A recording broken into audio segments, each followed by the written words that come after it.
अस्सलाम वालेकुम। आज हम जिस टॉपिक पे बात करेंगे वो है कि बच्चियों का अपने ससुराल में एडजस्ट करना, सेट होना। तो आजकल ये बड़ी मुश्किल आ रही है कि बच्चियों को ससुराल में मतलब अपनी ज़िंदगी को, लाइफ को आगे चलाने के लिए बहुत सारी डिफ़िकल्टीज़ का सामना करना पड़ता है। तो इसकी डिफरेंट डिफरेंट कॉज होती हैं। इस ज़्यादातर तो ये चलती हैं कि अक्सर बच्चियों के वालिदैन बच्चियों के मतलब शादी से पहले इस तरह के झूठ बोलते हैं कि ये बड़ी काम करने वाली है, बड़ी सुगर है, बड़ी मतलब ये इस तरह का काम करती है, ये चीज़ बना लेती है, ये खाना बना लेती है। और जब शादी के बाद वो ससुराल वाले उस हिसाब से अपनी डिमांड्स रखते हैं तो वो पूरा नहीं कर सकती। बच्ची वैसी होती नहीं है जैसी ना उसकी वैसी ट्रेनिंग की होती है, सिर्फ बातें झूठ बोल के ही शादी की होती है। इसमें बहुत सारे झूठ तो लड़के वाले भी बोलते हैं, लड़के की कमाई पे, नौकरी पे, ऐसी जॉब मतलब गलत बयानी हो जाती है और अपना घर भी वो उस तरह का नहीं दिखाते। और लड़की के लिए ज़्यादातर उसके मतलब जो उसका घरेलू कामकाज होते हैं उसमें झूठ बोला जाता है। कुकिंग के बारे में झूठ बोला जाएगा, उसको गुस्सा नहीं आता, उसको ये नहीं होता, उसको वो नहीं होता। तो बेहतर यही है कि बच्चियों के पेरेंट्स जो होते हैं शादी से पहले, जो उनके ससुराल वाले हैं, उनको नॉर्मल बिहेवियर, नॉर्मल चीज़ें बताएं कि ये ऐसी है, ऐसी है। ऐसा कोई ज़्यादा लंबी चौड़ी बात ना करें। अगर उसको खाना नहीं बनाना आता तो बताएं कि इसको खाना नहीं बनाना आता, इसको फ़लाँ चीज़ नहीं आती, या उसको सिखाएं, सिखा के भेजें। तो ऐसी बहुत सारी बातें जब फिर ससुराल में बच्चियाँ जाती हैं, वहाँ के एक बड़ी बात ये आती है कि वो हर बात ससुराल की अपने पेरेंट्स को बताएंगी, अपनी माँ को तो ख़ास तौर पे बताएंगी। ये मोबाइल फ़ोन का इतना ज़्यादा नुकसान इसी चीज़ में ज़्यादा आया कि इसमें घरेलू लाइफ और ज़्यादातर जो शादीशुदा लाइफ, न्यू शादीशुदा लाइफ जो नई स्टार्ट करती है, उसमें मोबाइल के नुकसान ज़्यादा है कि बच्ची अपनी ससुराल की हर खबर एज ए मतलब न्यूज़ के हिसाब से वो रोज़ अपनी वालदा को देती है। और वालदा फिर वहाँ से उसको अपनी तरफ से तो वालदा समझा रही होती है कि मैं पता नहीं बहुत अक्लमंद हूँ और मैं समझा रही हूँ, लेकिन हालात डिफरेंट होते हैं। आपके घर में और तरह से लोगों का बिहेवियर आपके साथ उन हालात में होगा और दूसरे घर में और तरह से होगा। और बेहतर यही है कि बच्ची को अपने तौर पे हैंडल करना चाहिए। और अगर ज़्यादा कोई मुश्किल हो रही है तो वो अपनी सास को बताए, अपनी कोई नंद बड़ी है उसके साथ डिस्कस करे, तो उनके साथ अपने हस्बैंड के साथ बात करें। तो इन चीज़ों को आप हेल्प करेंगी आपको ससुराल में एडजस्ट होने में। अच्छा, उसमें सिर्फ एडजस्ट नहीं होना होता, अपने मोहब्बत पैदा करनी होती है। और मोहब्बत पैदा करने के लिए बहुत सारी चीज़ों को कुर्बान करना पड़ता है। पहले औरत ने सेक्रीफाइस करना होता है और उसके बाद आहिस्ता आहिस्ता मर्द करता है। एंड मैं कहती हूँ फिर जब शादी के 20-25 साल बाद फिर मर्द सेक्रीफाइस करता है, वो अपने हर मामले में सेक्रीफाइस करता है, औरत की ज़्यादा चलने लग जाती है। लेकिन शुरू में औरत को सेक्रीफाइस करना पड़ता है और इतना करना पड़ता है कि वो अपने हर तरह के जज्बात, इमोशन, मतलब पता नहीं क्या क्या चीज़ें वो कंट्रोल करती है, फिर जाके एक कामयाब लाइफ में कदम रखती है। शादी ये नहीं होता कि हमने शादी की और उसके फ़ौरन बाद एक कामयाब लाइफ हमारा वेट कर रही है, ऐसा कुछ नहीं होता। हमने अपनी शादीशुदा लाइफ को कामयाब बनाने के लिए खुद से एफर्ट करनी होती है।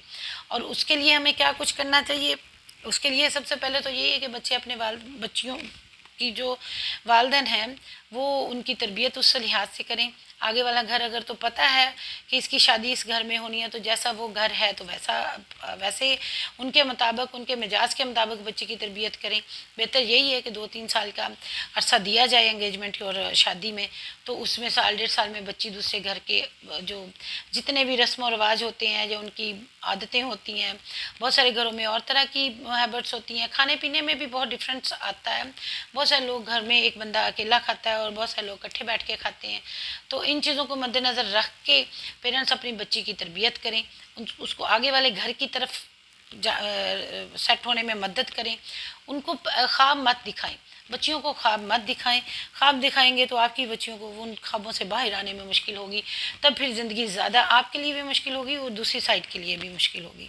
तो हमेशा बच्चियों की हेल्प करने की कोशिश करें और ये मत कहें कि आपको जाते ही वहाँ पता नहीं क्या कुछ मिल जाएगा। कुछ नहीं मिलता, किसी को भी नहीं मिलता। जितना मर्जी कोई पैसे वाला ससुराल हो, वहाँ जाके आपको कुछ ना कुछ एफर्ट करनी पड़ती है और 2-4 साल तो पहले बड़े मुश्किल होते हैं। आखिर बंदे ने दूसरे के मिजाज के मुताबिक बात करनी, दूसरे के मिजाज के मुताबिक बात समझनी, तो इसमें ज़्यादा रिस्पॉन्सिबिलिटी औरत पे आती है। और अल्लाह ने ही, और ये रिस्पॉन्सिबिलिटी अल्लाह ही ने औरत को दी है। जो लड़की होती है उस पर ज़्यादा रिस्पॉन्सिबल, वो मर्द की खुशी होती है तो वो जो अपने हस्बैंड की खुशी होती है तो देख लें वो अपने हस्बैंड को खुश करने के लिए क्या कुछ कर सकती है, कहाँ तक जा। अगर इसमें यही देख लें कि मर्द को खुशी अपनी मिसेज से मिलती है तो वो उस अब मर्द को तो अपने वालदेन के साथ बैठने से भी मिलती है। अब अगर उसकी मिसेज उन चीज़ों पे राज़ी नहीं होगी कि वो अपने पेरेंट्स को टाइम दे, अपने बहन भाइयों के साथ ज़्यादा बैठे, तो तब भी वो मर्द की खुशी तो हासिल ना बन ना सकी ना। तो उन चीज़ों को समझें और उसके मुताबिक अपने माहौल को बनाएं, बच्चियों को तैयार करें। और इंशाल्लाह अगर आप ऐसे तैयार करके दूसरे घर को समझ के और ख्वाब की दुनिया से बाहर आके आप करेंगे तो इंशाल्लाह बहुत अच्छी एडजस्टमेंट होगी घरों में। और इसके लिए ज़्यादा एफर्ट भी नहीं करनी पड़ती माओं को ना। हम बच्चियों को हम ऐसा, बच्चियों को हर चीज़ आजकल के माशरे में बताई जाती है, हर चीज़, उनके कपड़े उनकी चेंज आ गया जी। अब शलवार कमीज़ की जगह ट्राउज़र आ गए, पैंटें आ गई, लेकिन उनको अपने ससुराल के मुताबिक चेंज करने को तो कोई तैयार नहीं है। वो समझते हैं हमने पता नहीं शहजादियाँ बनाई हैं, आगे वाले भी यही करेंगे। ऐसा कुछ नहीं होता। बच्चों को नॉर्मल में माहौल में रखेंगे तो आगे भी उनका नॉर्मल ही तरीके से चलेगा। घर चलाना होता है, औरत की रिस्पॉन्सिबिलिटी होती है कि उसने पूरे घर को लेके जाना होता है। जब हम अपने बच्चे की शादी करते हैं, बेटा बेटी की, तो वो एक घर में हम उनको आगे अपने से मतलब नेक्स्ट जो आगे वाली कदम होता है ना, वो सीढ़ी होती है, हम उसमें उसका कदम रखवाते हैं, हम उसमें उसको लेके जाते हैं। तो जाहिर बात है उसमें उसको मुश्किलात भी आएंगी।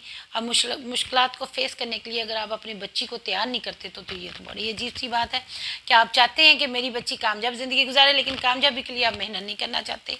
आप पहले वो मतलब चाहते तो फुल नंबर लें मैं पेपर में और मेरा एग्ज़ाम बहुत अच्छा हो, लेकिन एग्ज़ाम की तैयारी नहीं करनी, तो फिर क्या हासिल होगा? यही कुछ हासिल होगा जो आजकल चलता है। एक दिन में दो दो तीन तीन हम किससे ये ख़त्म करवाते हैं। और डिप्रेशन, एंजाइटी, ये फोबिया, ये चीज़ें सब चलता है जी।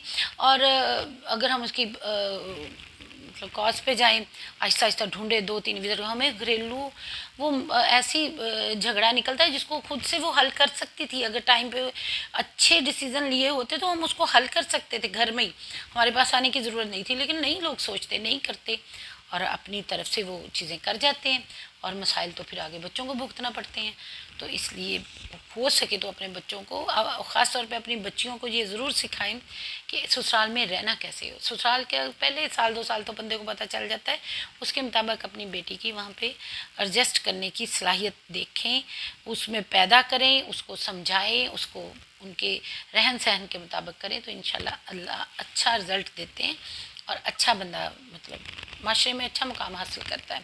टाइम लगता है, मुकाम मिल जाता है। आज के लिए इतना ही। अल्लाह हाफ़िज़।